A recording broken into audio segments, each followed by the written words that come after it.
my stream the other night. Let's see. All right, there we go. We got sound, so that's good. Mute that. Let me retweet this. And I should go on Facebook too. I never share the Facebook thing. I'm doing it right now. You're putting it to the Nerd Cave Retro page, right? Yeah.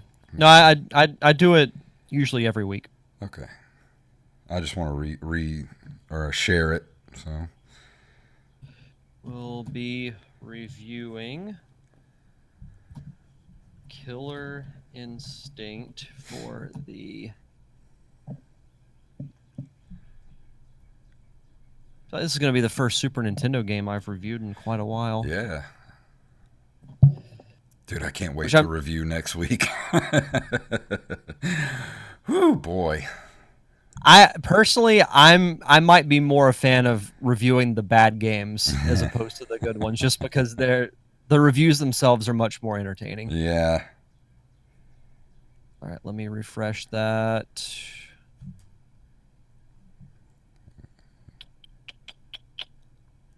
It should have worked. All right, I got it shared on Facebook. No viewers yet, so they'll be in a minute. Let me go ahead and clear that out. Share it on my end too. All right, close out Facebook.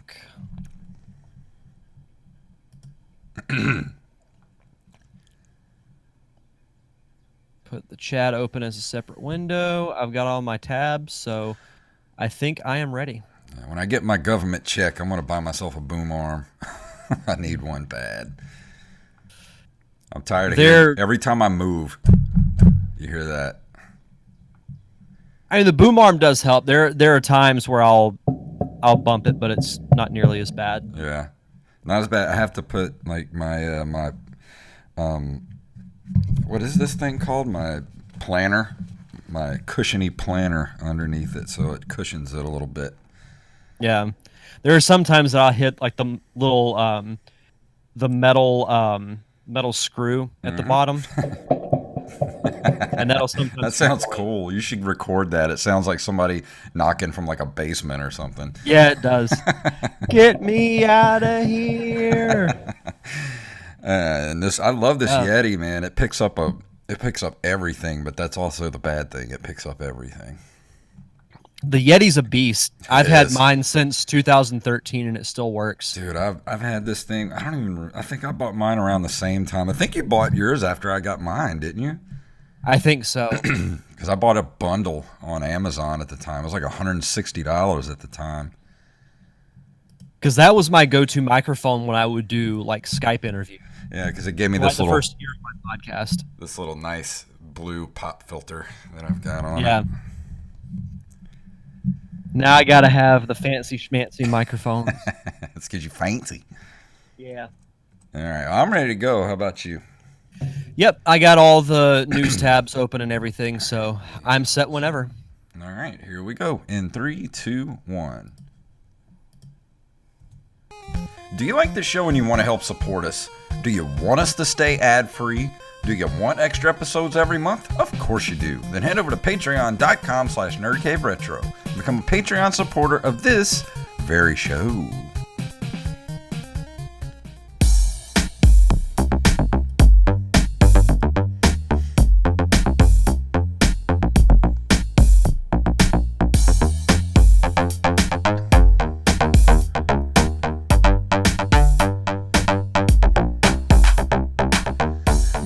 Programs, and welcome back to another Nerd Quarantine Retro Show. My name is Jason Robbins. And I am the latest resident of the Firefly Funhouse. Yes. Derek Diamond. Dude, that was so awesome. So, for those who may not know what we're talking about, WrestleMania was this past weekend. People are very divided on it, though. That's what, like... Oh, the purists don't like it, and I want to tell all of them to get over it. Well, here's my reason why. they filmed WrestleMania a week in advance because of the stay-at-home order, because their performance center is in Orlando. So they had to get as much filmed as possible. And I was thinking, this would be a cool opportunity for them to do creative stuff, because they can do editing and all that type of stuff and make things look good. And there were 2 matches that they actually went all out on. The first, so WrestleMania was split over 2 nights, on a Saturday and Sunday. Saturday, the main event was AJ Styles and The Undertaker in what was called a Boneyard match. Yeah. I was super impressed with the production value of this thing. Oh my! It had a very like short film feel about it, and that's why I loved it so much. It was like it was something that we could do, but at the same time, it's like they made The Undertaker look like such a badass. Like we were talking on Twitter the other day, because me and Joey were talking about it, and we were like, man, we should do an Undertaker Boneyard series featuring or starring The Undertaker. And I'm just like, I would take all my money. Oh, I'd watch that in a heartbeat. Oh yeah. I mean, I'd want to be involved with it too. Yo, yeah. But the cool thing is, so I was reading up about it. They actually filmed that in Orlando, and they used all local production people to do it. Oh, that's cool. Which I thought was great. And they filmed it over one night. It was like an all-night shoot from like 9 o'clock at night to 5 in the morning. But it turned out really, really good. And the fact that, so The Undertaker, most people know him as like the dark, supernatural demon character. But he went through a period in the Attitude Era where he was more like a biker character, and his nickname was the American Badass, because he originally used American Badass by Kid Rock as his entrance music. Well, and he would come out to the ring on a motorcycle, and he'd wear like, either like denim or, leather trench coat, bandana, and all that stuff. And people have been wanting that character to come back for the last couple of years. And the way that feud was built, AJ Styles was attacking like Undertaker the human being and not Undertaker the character. And I mean, Undertaker has a Twitter, he has Instagram, and he posts on it. So it's like, we all know he's not really this undead person. Yeah. And he showed up to the cemetery on a motorcycle, and I was geeking out like crazy the entire time. But they made him look fantastic. And honestly, if he decided to retire on that note, I don't think it would be a terrible decision. I honestly think you could. I don't think you could go out on more of a high note, especially just the way he just got on the motorcycle. He pumped his fist in the air, the flames came up, and then he just drove off into the night. And I'm just like, dude, that is, you go out undefeated at WrestleMania, and you like the last image of you is leaving the cemetery on a motorcycle, and like that's perfect. The unfortunate thing is he did lose at WrestleMania a few years ago. Oh, he did? To Brock Lesnar. It was back at WrestleMania 30. It was like 5 or 6 years ago. I thought he was still undefeated, because I just got back into wrestling like the last year or so. I wish he was, because that was a selling point of that whole show. But honestly, let me ask you this, because like you're more a fan of like the old school type of stuff, but I'm sure you remember when The Undertaker first came in. And obviously like the legacy he's had. They have their Hall of Fame every year, and they normally induct between like 5 to 8 people. Do you think that they could get away with doing a Hall of Fame ceremony? Like it would be slightly shorter than normal, but have Undertaker be the only one who's inducted? Build the ceremony around him. I'll be honest, I think he deserves it. I mean, he's had the longest career pretty much of any wrestler I've ever heard of. I mean, do you know, other than like Ric Flair, do you know anybody that's had as long of a career as he's had? Well, he wrestled in other territories before WWE, but this November will be the 30-year anniversary of him being The Undertaker. Yeah. So that's a hell of a run. 30 solid years of one character, man. Like that's... Yeah. Honestly, I think he's probably the most successful character ever. Because you think of just the ridiculousness of what that character's supposed to be, but Undertaker, the person, made that iconic. Yeah. It wouldn't have been as cool of a character if it wasn't him. Like he embodied that character. He made that character, and he made it something more than what it was. Because when you really think about it, it's pretty dumb. I mean, that's a total '80s era wrestling kind of thing. But he just made it work for 30 years. I mean, that's not, it's supernatural. Yeah, it really is. But speaking of supernatural, so I as someone who does production for a living, I really enjoyed the Undertaker AJ Styles match for that aspect, but I had more fun watching the Firefly Funhouse. Yeah. With Bray Wyatt and John Cena. Like it wasn't even a match. I don't think you can really call it that, but the way it was done, the storytelling was so freaking good and so like unconventional as to what the WWE does. And essentially what it is that John Cena starts out in the main portion of the Funhouse and goes in the back door, and he essentially goes through a retrospective of his entire career. Yeah. And it's like I can't even describe it. Like the best way I can describe it is it would be like if you watched Nightmare on Elm Street on LSD. Yeah. And they threw in all kind of stuff from like the WCW era. Like the NWO skit. Yeah, the NWO skit. Like they did an '80s era skit that cracked me up. That had me like almost on the floor. If I could, I would do an impression of that. But God, I've watched that specific portion. When the rubber hits the road, the cream rises to the top. Nerd Cave Retro, you pay for the whole seat and use only the edge.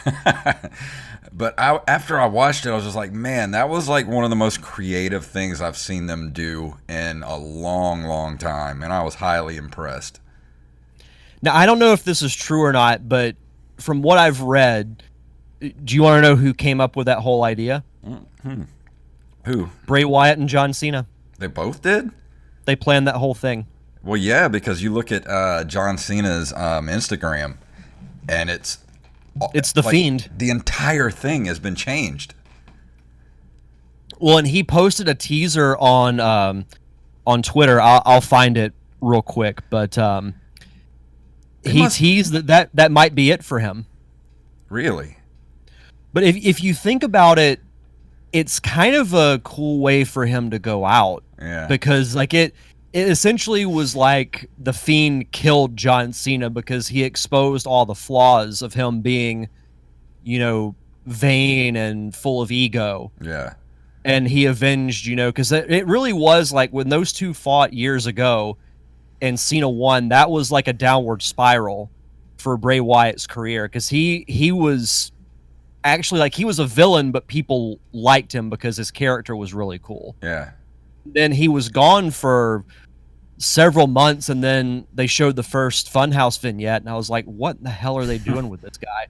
But then they unveiled his alter ego, and I was like, oh wow, that's cool. And then when he did his entrance for the first time, it was just surreal. Yeah. Like the match didn't start because he fought Finn Balor at SummerSlam last year, and he did his full entrance, which was almost Undertaker-like, where like the entrance is almost like a crucial aspect of the character. Yeah. But when it was over, the match didn't start for another 30 seconds to a minute because the crowd was chanting, "This is awesome." He's definitely one of my more favorite characters of this new era. Like I said, I just really got back into wrestling this last year. And he's definitely been one of the characters that I enjoy the most. Like, I like characters. I don't like just wrestlers that are just kind of like, they are who they are. Like, they don't have like a character, Yeah. Like, I dig the character aspect of that. So Cena tweeted this at 7:28 a.m. today. All things end. When it's time to leave them guessing. Yeah. I wonder, they had to have worked with Instagram in order to get his entire Instagram feed to change like that. I'm thinking, and I don't know for sure, but I wonder if they filmed that in the WWE's like warehouse, because they used the old Saturday Night's Main Event backdrop. They Yeah. used the old blue cage. They used the SmackDown Fist set piece from the early 2000s. Yeah. So it wouldn't shock me if they just built like a set in that warehouse just so they could. I mean, unless they transported all that down to Florida. I I have imagine no that, idea. they have to have some sort of just big ass warehouse that just all that stuff is just set up and they just go in there and they Yeah. just filmed it. Yeah. Because we actually have something like that here on the coast over in Gulfport. It's a movie prop warehouse, and I actually got to film a movie in there about a year and a half ago, 2 years ago, and in there is just all these sets set up, like Western sets. Like I came across a set that was used in Django with a bunch of stuffed dead horses. There's like bars set up in there for like beer commercials and stuff like that. It's like they had a big steam train in there, and I was like, this is the coolest place I've ever seen in my life. That sounds like a place I could get lost in. Oh yeah, you could, because it's like a maze in there of just movie sets. That's great. Man, But like, wonder how many people go we're ahead. losing now by talking about wrestling for 15 minutes. I bet Brandon Rutledge is still listening. Oh, he's loving it. Oh, absolutely. No, but all in all, like WrestleMania, like the show itself, like it wasn't the best WrestleMania ever, but It's weird I without people. It was just weird. yeah, I still haven't gotten used to it. Yeah. But I will say, like from an ethics standpoint, I don't agree with them continuing to do shows. But on one hand, I give them credit for giving everyone some type of an outlet, because I don't know what I would have done this weekend had WrestleMania not come on. I think that's one of the biggest reasons why they're still doing it. I mean, people are just needing stuff to do right now. And I mean, there's no Because sports. sports world has shut down. So yeah, I mean, and Dana, what's his name from UFC, Dana White. Yeah, Dana White is like, didn't he just purchase an island or something like that, where he's gonna like start doing the matches from this island, or he rented an island or something like that, and they're gonna start doing weekly MMA matches from there. Dana Shao Kahn White. Yeah, welcome to Mortal Kombat. Well, something else did happen that was quite eventful for you. Oh yeah, here, guys, I did it.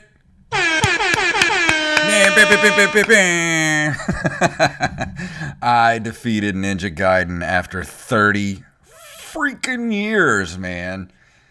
It took 3 hours and 2 busted thumbs to actually get it done. But you persisted though, which was good. I couldn't have done it without you guys though. Like you and who all else was there? Like Daniel Salmon was there. Axblade 07 was there. I Am the Rampage was there. I Am the Rampage was there. Carlos was. That's him. Yeah.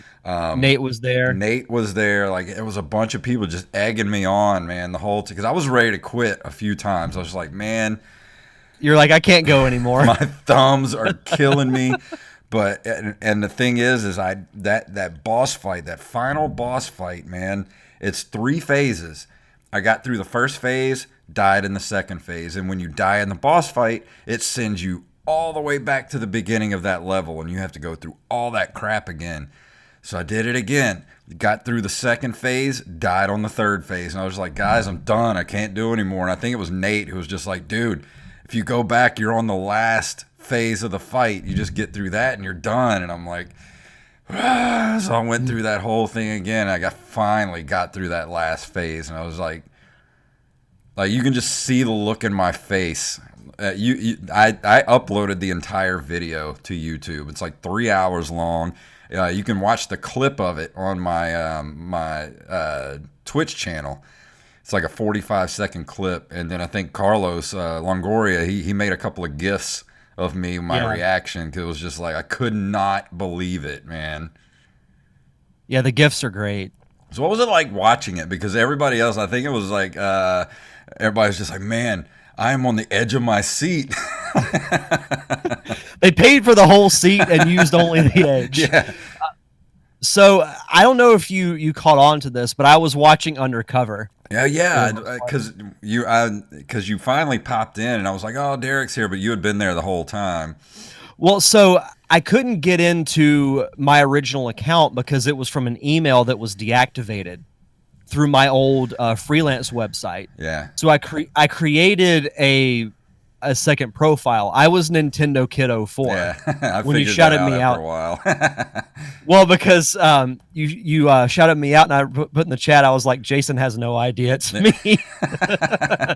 Everybody was busting out laughing about the whole thing. But then I was like, you know what? I really want my original account back. So I ended up paying the yearly fee to get my old website back so I could get into the email and then transfer everything over to the one I use now. So then I was like, okay, I'll chime in by myself. And then you're like, oh, Derek's here. And I was like, he has no idea I've been here the whole time.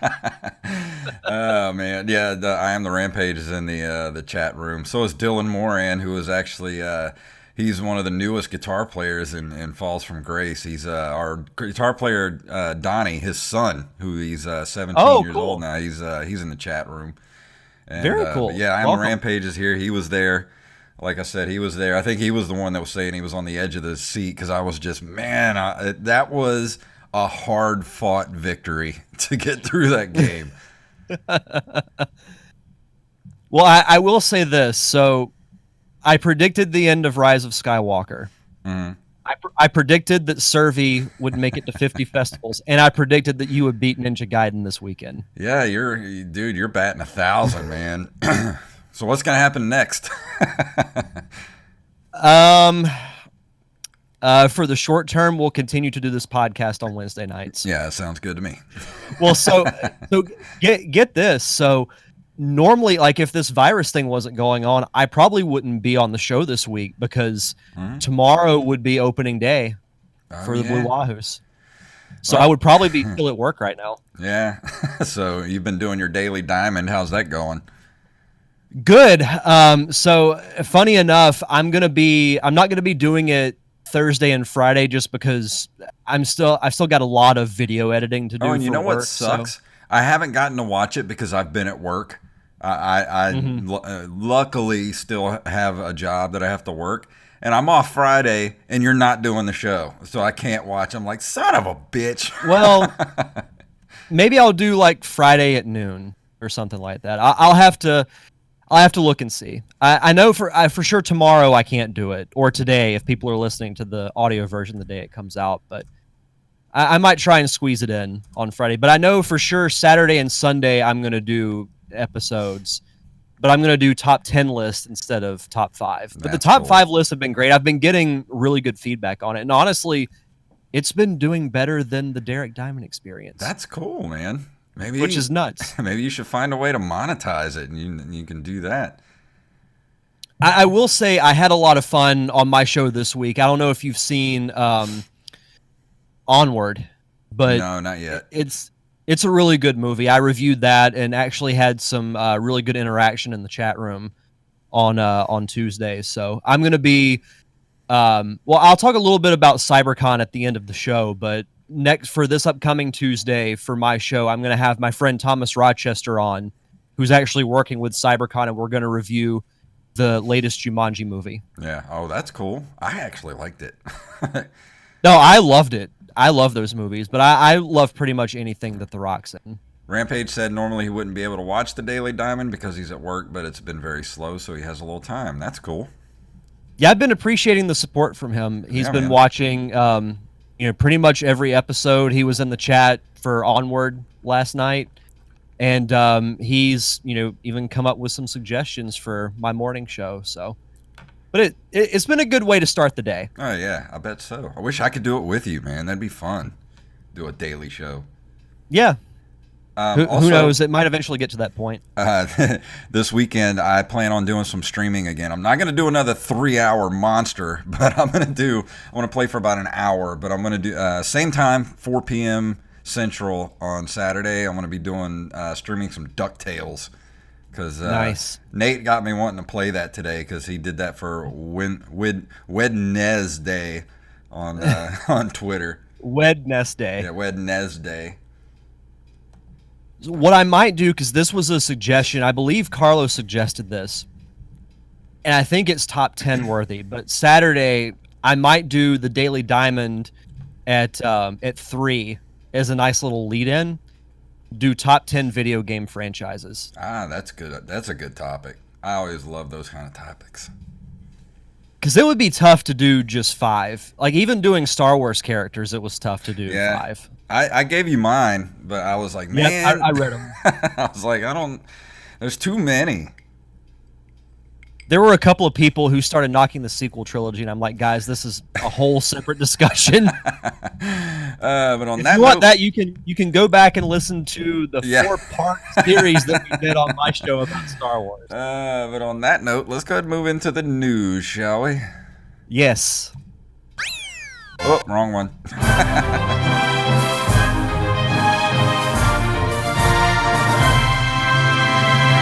This is awesome. I sent this to Derek today as soon as it popped up on Twitter. From NintendoLife.com, this Nintendo Switch dock looks just like a mini GameCube, comes with 4 controller ports.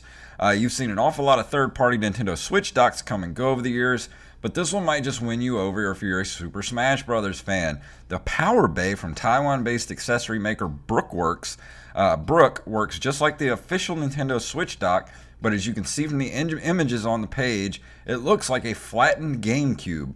There's a reason for that too, as one of its main purposes is to provide players with a quick and easy GameCube controller support. You can hook up 2 GameCube controllers and 2 other controllers of your choice via USB. It also outputs to your TV via HDMI and can charge your console as you play. It's scheduled to be released this June and will retail for $54.99 if you're interested. So keep an eye on it through Brook's website. So for those who are watching the video version, I'm going to mimic the Stephen Colbert gif as far as my response to this. Give it to me now. Yeah. This thing looks so cool. Oh, I want this like yesterday. Yeah. This would be the absolute perfect way to play Smash Brothers. Yeah, because, I mean, and I may get this just because I love using the GameCube controller. Mm-hmm. And you just put your Switch in here, and then boom, you got a controller port for your GameCube controllers. Boom. And honestly, for $55, it's not bad. That ain't too bad. I was expecting like $75, $80. No, it's like $55. That's cheaper than a brand new game. I would love to be able to play like Breath of the Wild with a dude. GameCube controller. Oh man, that'd be so cool. Like I fight this a couple of times a week, but I really want to start a new game on Breath of the Wild. But I'm like, I don't need to get pulled back in. No, me neither. Because I will do nothing else but play that game. I've thought about making a new account on my Switch and just starting a brand new game, but I'm like, no, because if you do that, you will not see sunlight. Now, I've actually thought about playing Link to the Past again. I've been kind of getting the itch to do that. Because I mean, it's on the SNES Classic. You should start streaming. That should be your first game that you stream. Maybe I just had an idea. If we wanted to do this for the foreseeable future, what if you streamed on Saturday and I streamed on Sunday? That would work, at least for the time being, till everything gets back to normal. Yeah, I mean, it's not like I'm doing anything else. Yeah, we could do that. I mean, the setups, because you use OBS still for that, right? Yeah, it's pretty easy to set up on OBS. Okay. Yeah, I might try that, because I know I got to figure out how to stream with multiple people on Facebook. Yeah. Okay. Because I want to start streaming this show on my end through Facebook Live, just like I do with the Daily Diamond or with the Derek Diamond Experience. We got to figure out why your OBS is acting up, so we're gonna figure that out this weekend. Yeah, because I even uninstalled it and reinstalled it, and it still didn't change anything. And I have the most up-to-date version. So what we might have to do is like walk through both of our settings to see, because I've got to have something different than you do. You have to. Is what I'm thinking. I mean, you're running Mac too, so it should be the exact same as mine. Yeah. But moving on from the tech talk, this comes from NintendoLife.com. Ubisoft is hosting a major Switch eShop Easter sale and great savings on top games. And I love their little pun headline, hop on over and grab a bargain. Easter might be as good as canceled this year, but that won't stop Ubisoft from celebrating it anyway with some excellent sales. God, these puns kill me. On the Switch eShop. Its Eggtastic sale taking place in North America and Europe reduces certain games by up to 82%. Damn. The sale runs until April 21st in North America and April 29th in Europe. It includes savings on great titles and series such as Mario plus Rabbids, Assassin's Creed, and Rayman. Let's see. They have Assassin's Creed, the Rebel Collection for $24. They have Rayman Legends for $10. Mario plus Rabbids is $15. If you're looking to get that. They got South Park: The Fractured But Whole Gold Edition, $22.50. Jesus. I still remember the Nintendo 64 game when you would shoot the cow out of the bazooka. Yeah. And the Stick of Truth is also South Park. I should review that at some point. I may actually get Trials Rising Gold Edition. They have that on here it's going to be $11.99. And I've been wanting to get Trials. I loved the Trials game on Xbox 360, and I'd love to get it for the Switch. Yeah, I don't know that I'm going to get any of these. I mean, well, they have, let's see, what is Donkey Kong Adventure? It's only $7.50. Not sure. I mean, $7.50 is not all that much anyway, so might look into that. But no, I mean, these all sound like really good deals. I mean, it's up to 80% off. Yeah, it's not bad. So go to NintendoLife.com and check out the article, and you'll see the full list. And definitely take advantage of it if you're looking to get some of these games. Also, this comes from the register.co.uk. Still waiting for your Atari retro gaming console? You're not alone. Its architect has just sued the biz for non-payment. Xbox co-creator Rob Wyatt would like his $260,000 invoice paid. The architect of Retro Games Console has sued Atari for allegedly failing to pay his invoices amounting to $261,720.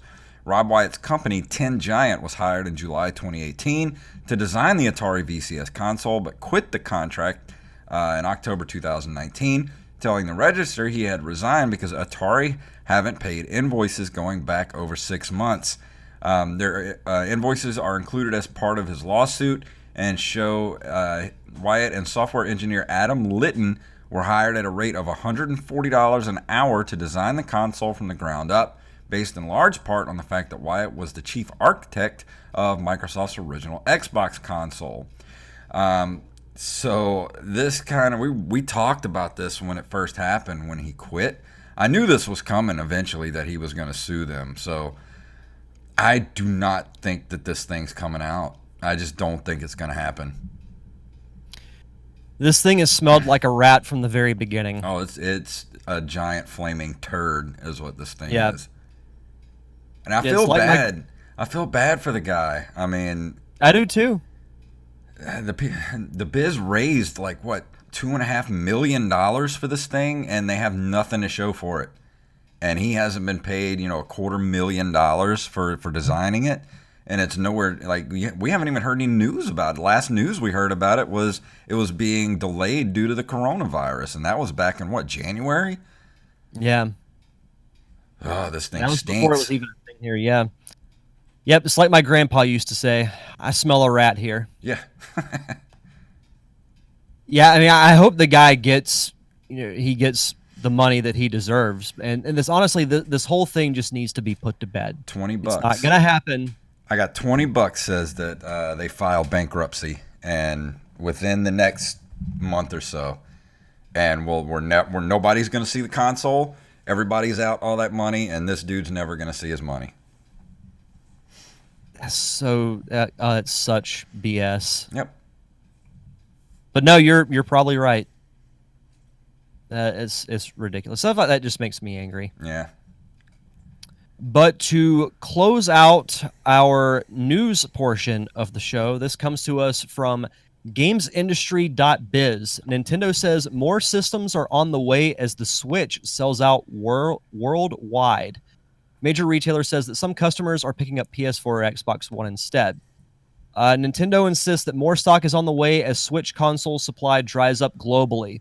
The firm issued a note to Japanese customers yesterday stating that only those who had reserved a Switch console, including the new Animal Cross Special Edition, would be receiving their units this week. Standard shipping to retailers was not going ahead, and there was no information on whether there would be any the following week either. The firm's official position is that stock shipments have been delayed. It's a situation that's reflected globally, with the standard Switch console almost entirely sold out across Europe and the US. Sales of Switch games and consoles have plummeted over the past 2 weeks, according to latest figures from GfK and GSD. There is still some availability of Nintendo Switch Lite. And I believe it was last week that we talked about this too, is that people have been buying the Switch due to having to stay home due to COVID-19. Because I mentioned this, I had 2 coworkers that one found a Switch on Facebook Marketplace, and actually got a pretty sweet deal out of it. I think somebody shared something on Facebook either earlier today or yesterday. I think Best Buy ended up with some, and you could order and then actually pick up at the store. But I don't know if that was today or yesterday. But they put it out there like anybody looking for one, like now's the time to get it, because I actually had a friend of mine was looking for one last week too and couldn't get one. So she ended up, I think she got an old school Nintendo, I think, from somebody or something. I was like, yeah, that's cool, because she was wanting something for her kids. I'm like, they'll enjoy it. Yeah. You mentioning Best Buy, bring up a separate note here. So I had to go to the vitamin shop on Sunday. The vitamins? The vitamins, yeah. Because as I'm getting older, I have to take those things. It's still surreal seeing all this stuff shut down. I know. Because the mall that's like 2 blocks from my house is completely deserted. The Best Buy that's connected to it, like all the stores and restaurants around it, are completely deserted. Yeah. Part of me wanted to walk around, but I was scared that like a zombie would run after me. Always keep up your cardio. Yeah. Rule number 1. Rule number 1. Yeah. Then watch Woody Harrelson decapitate one with a banjo. Yeah, it was weird. I was sitting outside for a little while last night, and man, like usually I hear like, activity around me and like traffic and stuff like that, and it was just eerily quiet last night. I was like, man, it's a little too quiet. It's been actually a good like stretch of time to sit outside. Yeah. Because I did that Saturday and Sunday watching WrestleMania. I just pulled it up on my laptop and sat out in my back little patio area, and I would watch like half the show, and then whenever it would get dark, just come inside and watch the rest of it. But yeah, like the mosquitoes haven't been bad. It's kind of nice. No. I mean, it's been warm, but it hasn't been like hot. Yeah. Which has been nice. But I mean, kind of going back to the Switch, I mean, it's good for Nintendo. I mean, I know the circumstances kind of suck because of what's going on around the world, but yeah. Well, they weren't expecting this. This ain't their fault, No, no one was expecting this. No. But let's go ahead and get into a little bit cheerier news, and let's not talk about the global pandemic. Let's get into this month in video game history, shall we? Yes.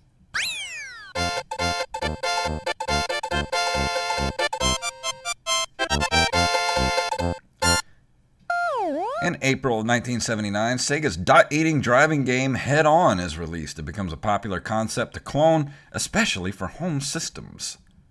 Head On, dude. I remember this game. Holy crap. I haven't seen this game in 35 years. It looks like a game I would have played on my computer in elementary school. Yeah. Man, I remember this. This looks awful. That is some bright blue, man. Yeah, it is. Makes me think of the blue screen of death. Yep. Let's see. In April of 1982, Activision releases Pitfall, which goes on to sell 4 million copies. One of my favorite games for the Atari 2600. It was fun to play. It's still fun to play. It's just I don't know if that game has an end. It just kind of just keeps going.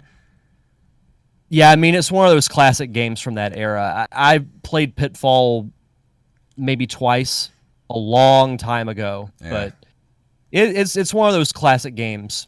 And they tried to make other versions of it for like the Nintendo and Super Nintendo, and they sucked.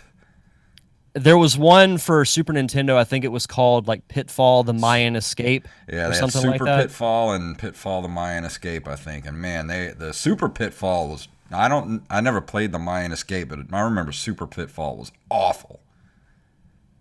I did get a copy of The Mayan Escape for really cheap. Mm-hmm. I haven't played it yet, but I figure it might be something I review at some point. It's time for you to review something crappy. Yeah, it is. In April of 1988, Namco releases Assault, which may be the first game to use hardware rotation of sprites in the background. That's kind of cool. Oh, yeah. I love these top-down kind of games like this. I remember us talking about this last year. Yeah. It looks like a fun game. It does. It looks like like a Jackal type of game, or like 1942, that type of thing. Like top-down shooter. Yeah. Let's see. In April of 1990, Konami releases Snake's Revenge, a sequel to Metal Gear for the Nintendo Entertainment System in North America, developed without the involvement of Hideo Kojima. The only one that didn't have him, right? I believe so.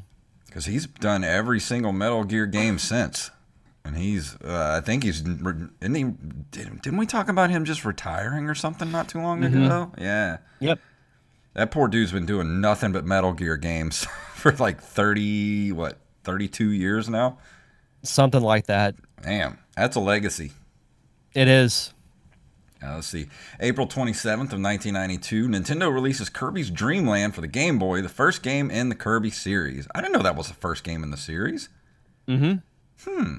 Yeah, if I remember right, it did not have Kirby's ability to copy enemies.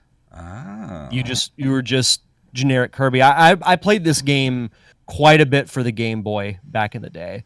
Didn't you review this? I believe so, yes. It was a while back. It was one of the first Game Boy games I remember reviewing. Yeah. But it's still a fun game. I mean, not having that ability sucks, but yeah. I mean, you didn't know any better at the time. Yeah. But it was still fun. I put a lot of time into Kirby's Dream Land. Yeah. April 1st, 1993, The Seventh Guest is released by Virgin Interactive for PC. It sold over 2 million copies and was widely regarded as one of those killer apps, or one of 3 killer apps, that accelerated the sales of CD-ROM drives. I know it definitely did for me. I remember when I bought my first computer in 1993. It was a Hewlett-Packard. It had a big whopping like 4 megabytes. No, it had like 500 megabyte hard drive, I think. I was like, wow, that was huge back then. Wouldn't even hold a song now. But one of the first games I got was The Seventh Guest. Actually, I remember I bought the computer at Home Depot, and it was like you bought the computer and you got like 2 games for free. And I got Seventh Guest and Flashback. Those were the 2 games I got. And I've been wanting to get Flashback for the Switch. I look at it every time I go to GameStop. I'm like, I want that. They have the collector's edition Flashback there. I'm like, man, really want that. Not to be confused with Flashdance. No Flashdance. We don't. There's no sitting in the chair dropping water on me. That's not You have to subscribe to our Patreon for that. Yeah, get us up to the $50 level, and I'll drop water on myself in the chair. But you're up next. Ooh, I Am the Rampage said his first computer was a Tandy 500 and did not have a hard drive.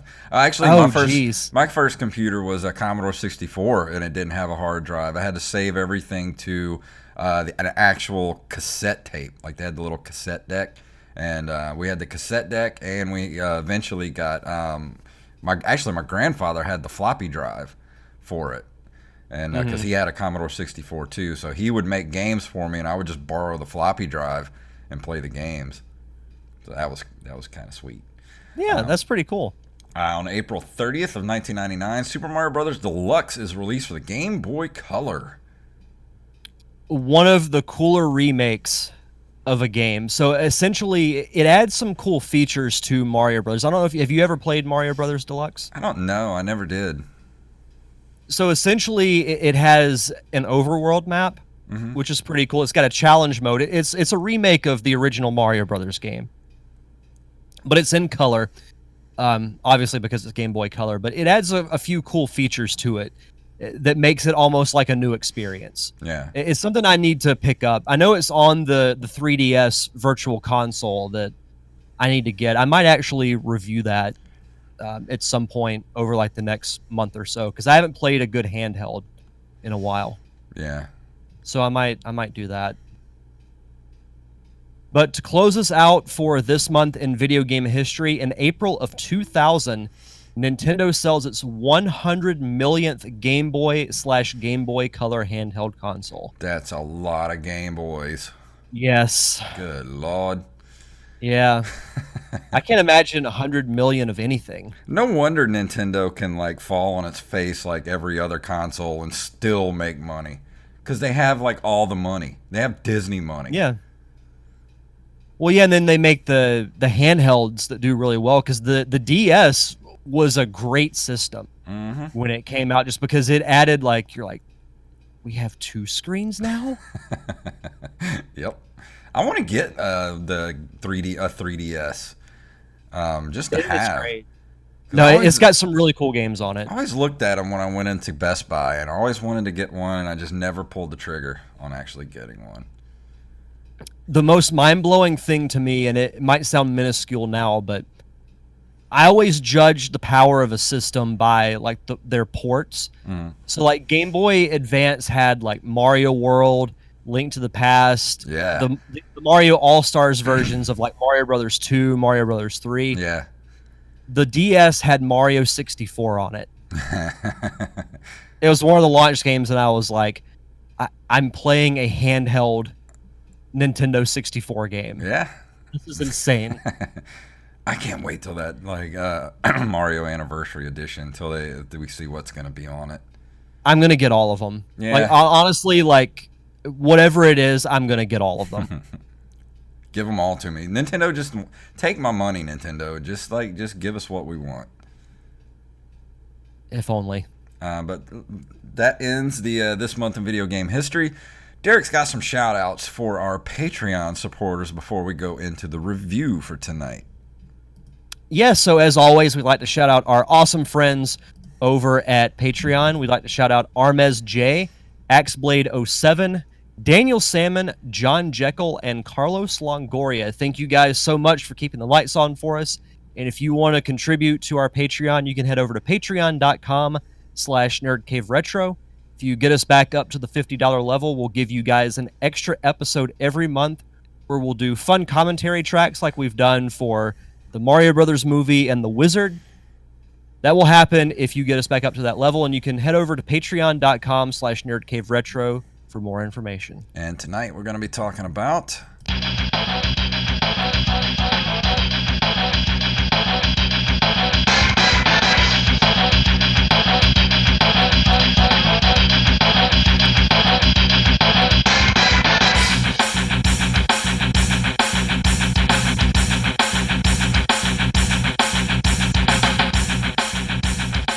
Gotta love that 16-bit metal music. This game actually had a really good soundtrack. So I listened to some of the music, and I only played Killer Instinct, I think, on the PlayStation. I don't think I ever played it on the Super Nintendo. So this is a game that I feel like the review is a bit overdue, because I've teased it for... I know I've talked about it for more than one episode, and I finally decided to do it. And it was also because, again, for Patreon, I've gotten to where I'll post polls on our Patreon asking, what do you guys want me to review? Well, the poll I posted last month ended in a tie between Vector Man and the game that I'm reviewing tonight, which is Killer Instinct, which there's actually multiple Killer Instinct games. People don't talk about the sequels. They usually talk about the original one, but it's a series of fighting games originally created by Rare and published by Midway, Nintendo, and Microsoft Studios.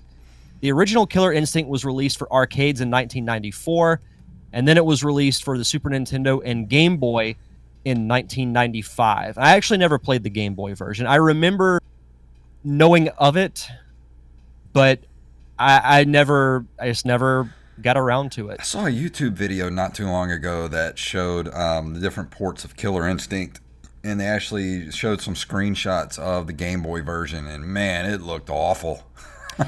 Yeah, that was one reason why I didn't really play it. Yeah. But it also had a sequel, Killer Instinct 2, which was released in arcades. It's also known as Killer Instinct Gold. And they did a new one back in, or a new-ish version in 2013, which I never played, but I heard very mixed things about it. So kind of a little bit of a backstory on my introduction to Killer Instinct, and I posted this clip on our Facebook page today. I talked about the Donkey Kong VHS tape that I got in the mail when I was a kid, which is atrociously corny. Like, it's really bad. I made the mistake of going back, because you can watch the full thing on YouTube. Oh, I watched like 30 seconds of it. It's bad. I wonder what happened to the guy who hosted it. I should have him on my podcast. You should. I wonder if he's on Twitter. Maybe. But it included a post-credit teaser of Killer Instinct, and it shows the guy walking into this top-secret room, and it's got this group of people playing this game, and the guy is like, oh, can I play? And they shove him out of the room, but you get that quick glimpse of the logo, Killer Instinct. And you hear you assume it's staff members, and they're yelling like, next year, you can see it next year. And I didn't hear anything about it for a long time. At least it felt like a long time. And then the game came out, and I've professed my love of Rare so many times on this show. This being a Rare game, so I'm like, of course I'm going to at least try it. I wonder why Killer Instinct hasn't had the longevity that Mortal Kombat has had. Well, and that's something I wanted to get into, because a lot of the fighting games of that era, you think of Mortal Kombat, you think of Street Fighter, and I'll throw Killer Instinct there. They look similar, and they feel similar, but Killer Instinct, I think, did some things, and especially going back and playing it, that to me made it stand out above, I won't say above, but it made it stand out from the other fighting games of that era.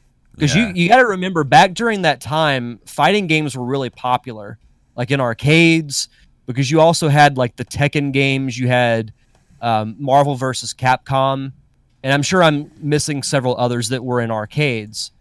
And then they were brought over to like Super Nintendo and the Genesis.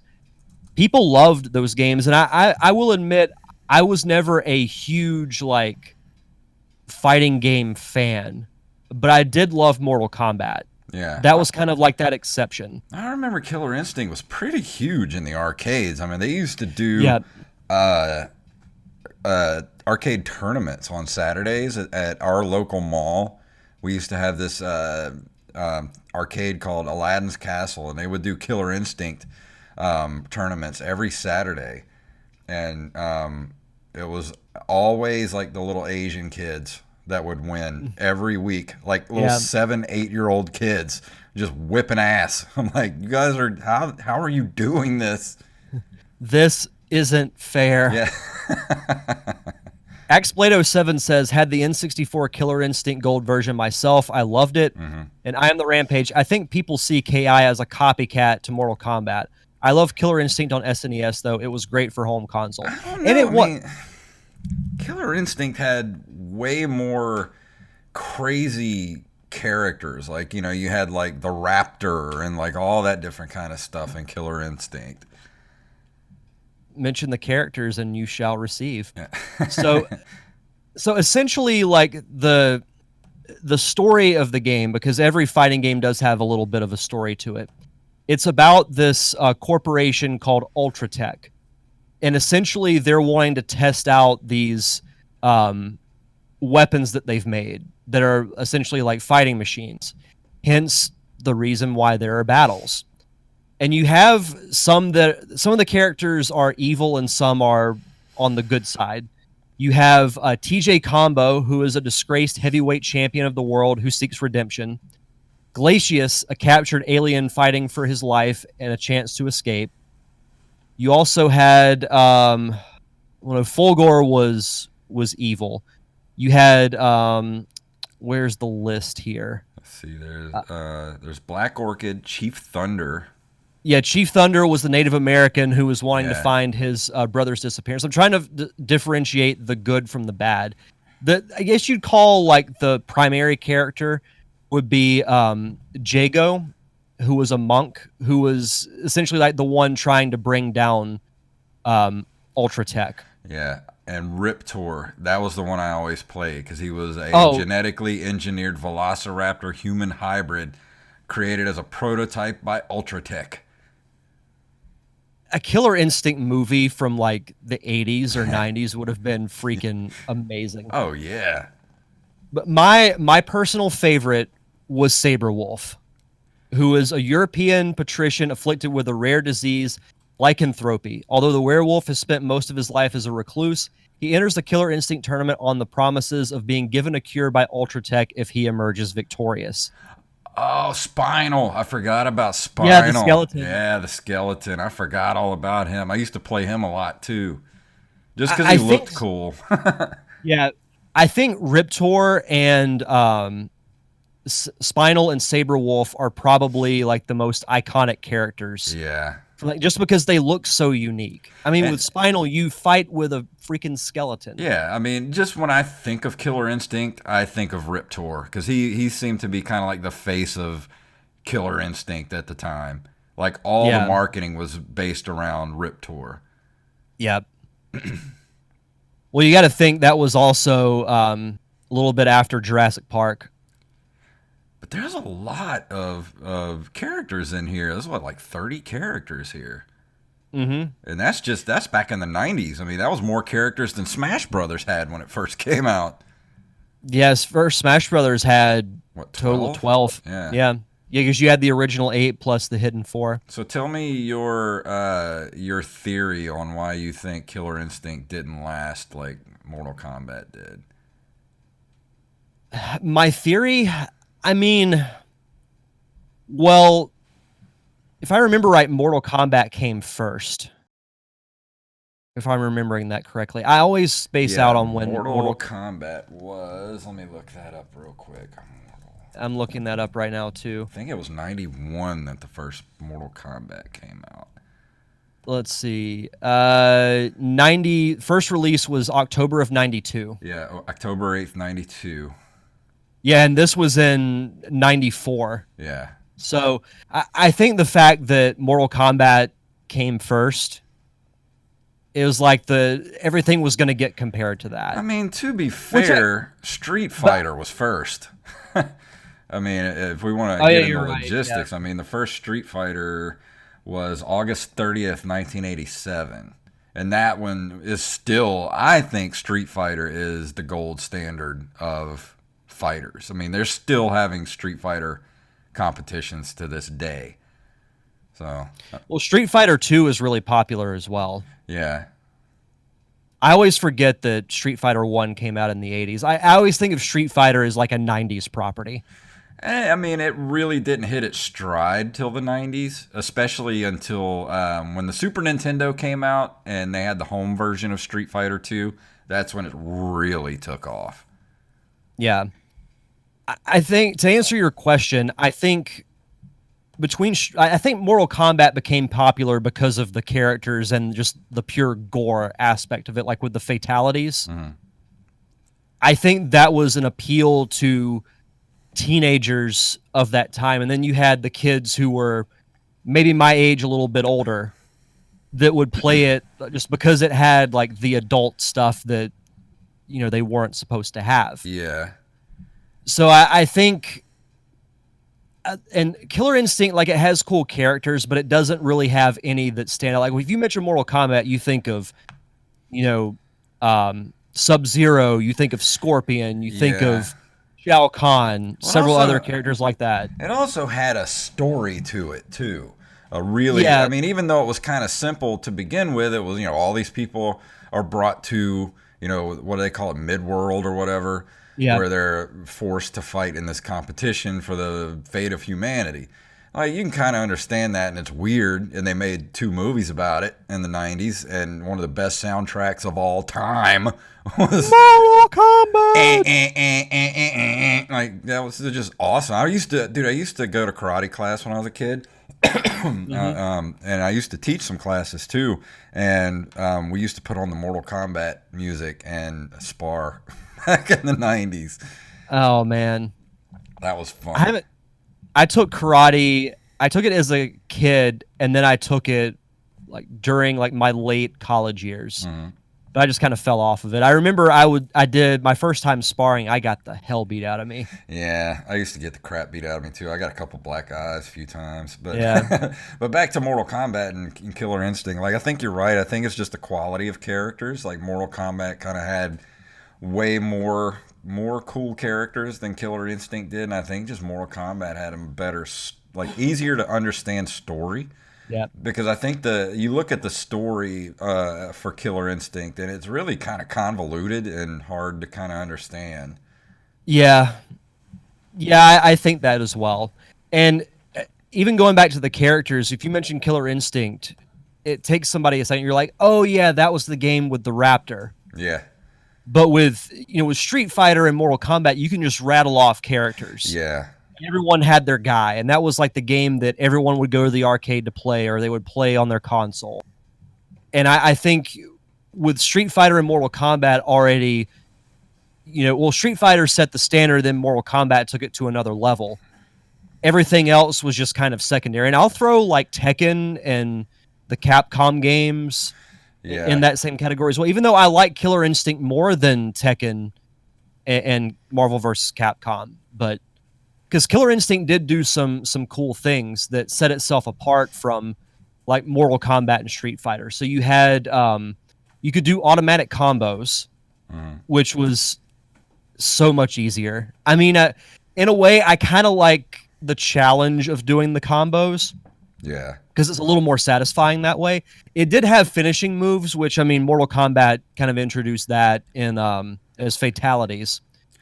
Oh, I forgot about Primal Rage, too. I forgot about that game. Yeah, I on the Rampage mentioned that. Yeah, Primal Rage was kind of cool. Not as good, but cool. Axe Blade 07, I liked Orchid as well or Saberwolf. And he said, I took karate lessons back in the late 80s, early 90s.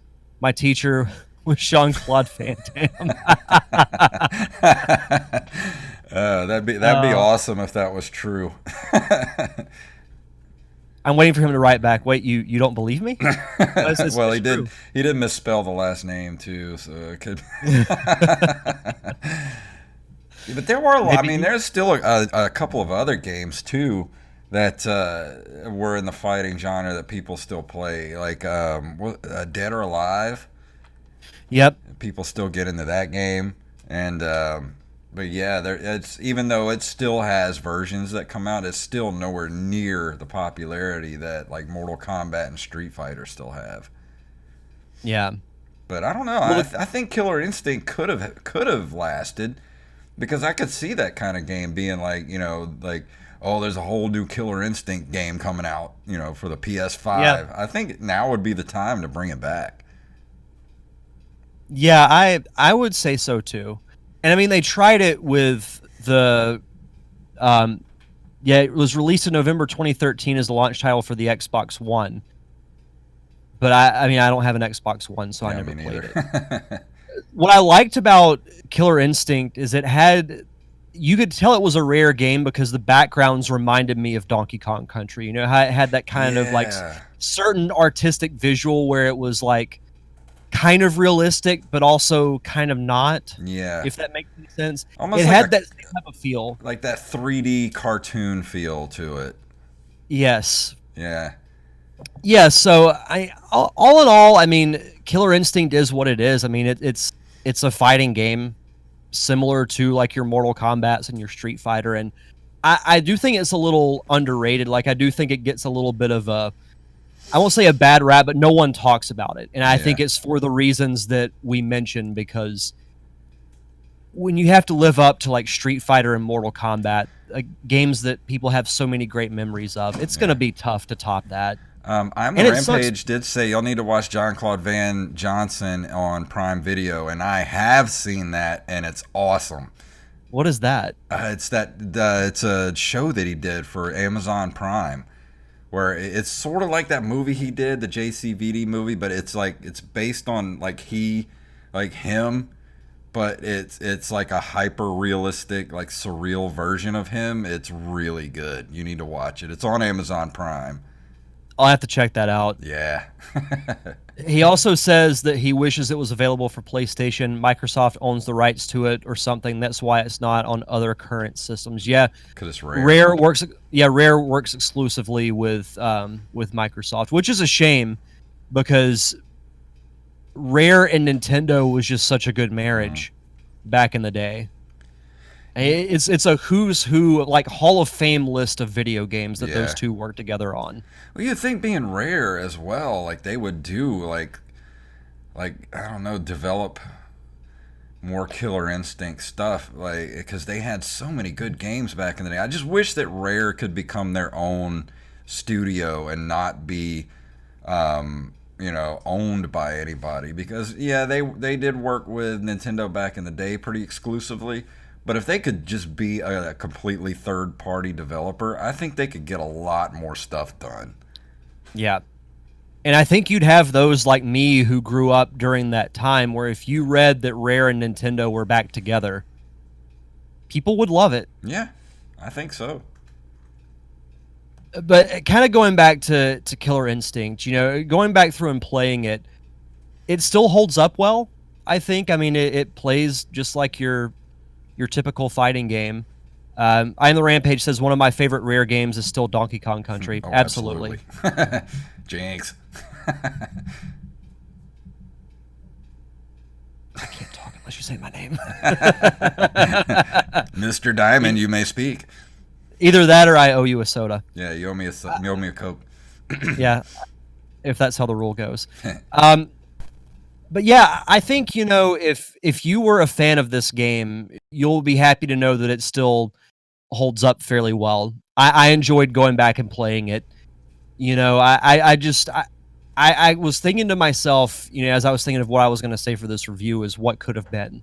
I think is really the story for Killer Instinct. Because it had, I felt like a decent little following whenever it came out, but it was more like a cult thing. Yeah. And not, huge accolades. Oh, yeah, On the Rampage says, pinch, poke, you owe me a Coke. Yeah. I'll be honest, I have not played Killer Instinct since probably 96, 97. It's been a long time since I've played a Killer Instinct game. Yeah. No, it's still enjoyable. But I mean, if I'm gonna play a fighting game, I'm gonna play either Smash Brothers or Mortal Kombat. Yeah, same here. But it's just my opinion. But I do like Killer Instinct. It's a good game. I mean, it doesn't list the reception or anything, but because the Wikipedia lists just the series. Oh, let's see, Killer Instinct 1994 video game. There we go. Reception: it was a commercial hit and gained some critical acclaim. An early 1995 article on the fighting game industry and Electronic Gaming Monthly stated that, for now, the undisputed king at the arcades is Killer Instinct. Next Generation reviewed the arcade version of the game and stated that it's not the breakthrough title we're all waiting for, and sooner a new genre has to explode. But for the moment, at least, Nintendo's plans for Ultra 64 seem to be progressing smoothly. Yeah. Entertainment Weekly gave the arcade version of the game an A+. It was a good arcade game. I mean, I'll give it that. I never played it in the arcade. I only played the Super Nintendo version. It was always one of those games that you had that one machine in the arcade that just had people just lined up around it. Like the one of the first ones was the Ninja Turtles machine, where you would just have like just people just surrounding, and then you had the Simpsons, and then of course you had Killer Instinct. It would just you had to wait in line to play it. We haven't reviewed the Simpsons arcade game on this show, have we? No, we haven't. I need to find a ROM of it. Yeah, that could be a great co-review game. Because I would love that game. Oh man, I remember the movie theater in Pace when it first opened. They had the Simpsons arcade, and we would get to the theater early just so we could play that game for a bit before our movie would start. Man, I don't know why they never put that. They never ported that anywhere other than the arcade. I don't know. I really don't know. Xblade07 says, I did like the arcade machine. I agree with Jason. A lot of people played it. Hard to get a turn. Put your quarters down. Yep. With little, put your quarters with smiley up. face emoji. You had to put your quarters up and be like, I got next. Yeah. Those were the days. Yes, it was. I mean, I'd much rather, play everything at home now, but if I could go back in time just for a day to I don't know, 1992 and go back to the arcade, just spend like $100 at the arcade, I think that'd be a good day. Oh, for sure. I would want to do it, but I would want to be a little bit older. Yeah. Because in 92, I was 6. I remember one time I went to the arcade. I was like maybe 12, and I had been saving up my money to go to the arcade. And I remember because it was a rare treat to go to the mall. And I had been saving my money. It was like during the summer, and my mom was going to take me to the mall. And because her and my dad were going shopping for stuff. And I gathered up all my quarters and my money, and I had it ready to go. We get to the mall, and I left my money at home. Oh, no. And this is back in the days with no cell phone, so I had no clue where my parents were. They dropped me off at the arcade and was like, all right, we'll pick you up in about 2 hours. So I basically just walked around the arcade for 2 hours begging for quarters because I had forgotten my money at home. I was like, I hate that memory. I felt so stupid. I was like, oh, this is going to be great. I got like $20. I got there and I had nothing. That's a rough day at the office. Yes, it was. But I think all in all, as far as Killer Instinct goes, if I were to give it a score, scale 1 to 10, I would give it, I think, a 7. Yeah, it's not bad. It's still a decent game, and I enjoyed going back and playing it. But I also I didn't have that attachment to it like I did with other games of that genre. So that's understandable. Yeah, but I still enjoyed it. If you like fighting games, I'd recommend giving it a. Man, it'd be fun to play it, if we were hanging out together and was like, let's play some Killer Instinct on the Super Nintendo. It's not something I would just sit and play by myself. Well, that's the thing too, is I grew up an only child, so I didn't have really anybody to play video games with. Yeah. That's why I always flocked to Zelda and Mario, the single player games, just because those were games that I could do. I mean, fighting games, you can play them for a certain amount of time by yourself, but it gets old fairly quickly. Yeah. Well, same here. I mean, I had an older brother who was 5 years older than me and didn't want anything to do with me, so I had to play by myself all the time. Yeah. Oh, Axblade07 said he had the Simpsons arcade on the PS3. Did they port that? I did not know that. Let's see. They did a slightly updated. On the Rampage said they did a slightly updated version of Simpsons on Android, iOS some years ago, but not available anymore. I have to look that up. The more you know. Yeah, the more you know. But yeah, we're going up over an hour and 10 minutes. We need to start wrapping up here real quick. Yeah, I mean, overall, that's my thoughts on Killer Instinct. I know it's not too much of a review, but I mean, fighting games are pretty cut and dry. It's more of a nostalgia trip than anything when we do fighting games. Yeah, pretty much. But another nostalgia trip is coming up next week. I'm going to be reviewing Night Trap, was the 30th anniversary of 25th anniversary of Night Trap. I bought on the Switch over the weekend, thanks to Tyler Watson, who messaged me on Facebook and said, "Hey, they got Night Trap on sale for $3." So went on the Switch store, paid my $3, fired it up the other day, and was like, "Well, that was $3 down the toilet." So yeah, it's gonna be an interesting review next week. I'm gonna make popcorn beforehand. You should. I got some beef. I normally don't eat on the podcast, but what I might do is whenever the review starts, I'll just turn my mic off and I'll just eat popcorn. Oh yeah, I got beef about this game, so we'll get into it next week. I'm excited for it. Might be another rant episode, maybe. Those are the best episodes that we do. Oh boy! But anything else you want to talk about before we leave this evening? Yes. So next weekend is the inaugural CyberCon. So long story short, because MegaCon has been postponed due to COVID-19, this group is creating a full and free digital convention that will include various panels, and the Derek Diamond Experience will be a part of that, and you'll be joining me as well. Yes. We're going to be discussing the future of the film industry post-COVID-19, which I think is a very interesting position, because I've got some opinions on that, and I wonder if you and I are going to agree on it. But I don't think things are going to be quite the same when this whole thing. I'll just say that. Yeah, things are going to be a lot different after all this. But if anyone wants to watch it, you can follow CyberCon on Facebook, because all the panels are going to be streamed through Facebook.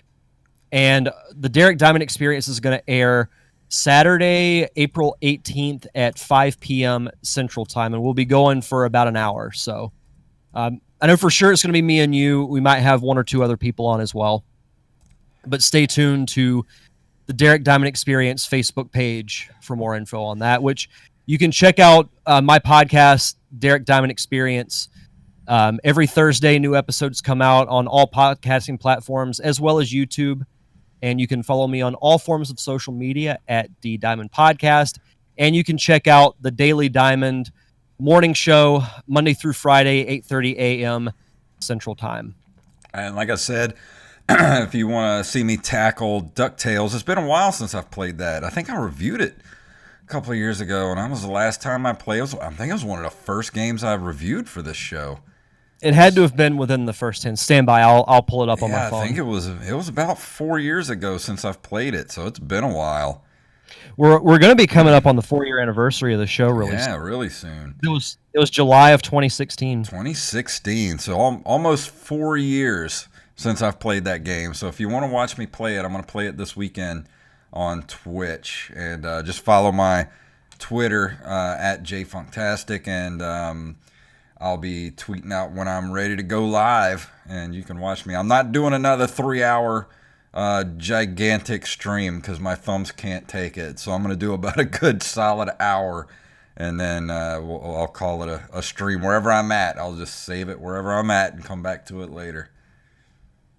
So you reviewed DuckTales. It was episode 27, February 27th, 2017. 2017. So 3 years ago. So it's been a while. 3 years. Oh, and thank you to Axblade07 for the shout out. He said, "Great topic. I just listened to your Tiger King podcast." Yes. we could go for 10 hours on Tiger King. Well, a new episode's supposed to be coming out, allegedly. I might have to do a follow-up. Yeah, I'd love to do that with you. whatever show I have planned for that week, if there's a new episode that comes out, I will cancel that topic, and it will be Tiger King. Oh, yeah. Can't not. Yeah. Oh, man. But let's go ahead and get out of here. What do you say? Yep, let's do it. If you would like to email us, you can email us at nerdcaveretro@gmail.com. We are at nerdcaveretro.com. We're on Instagram and Twitter at nerdcaveretro, and individually at JayFunktastic and at Derek_Diamond. We're on Facebook at facebook.com/nerdcaveretro. We're also on Patreon at patreon.com/nerdcaveretro. We're over there. You can throw us as little as $1 a month.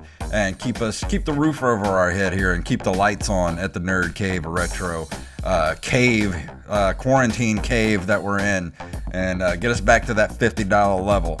And we'll start doing extra episodes for you guys every month. And as usual, if you can't do that, you can't throw us $1 a month, leave us a review wherever fine podcasts are sold. So Derek, please tell them what it's all about. I have spoken.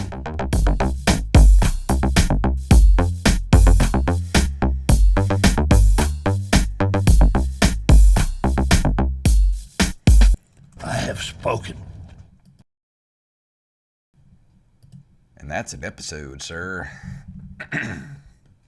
Woo! Hey, thank you guys for joining us tonight. We had a full chat going on this evening. We did. I love it.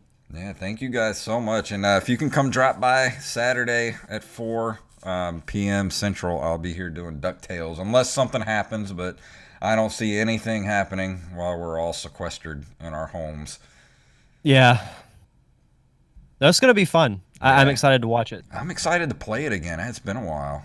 I was thinking I was maybe doing Mega Man 2, but then I saw Nate put up DuckTales today. I was like, man, I want to play some DuckTales. It's been a while. Yeah. I may have to do a walkthrough because I forgot what order to do everything. Well, yeah, Xplato7 said, first time I've been able to join live. He's usually second job. Yeah, thanks for coming in, man. Yeah, no, it was fun. But I'm going to go ahead and cut the stream. So thank you guys for watching us tonight, and we'll see you next week. Goodbye.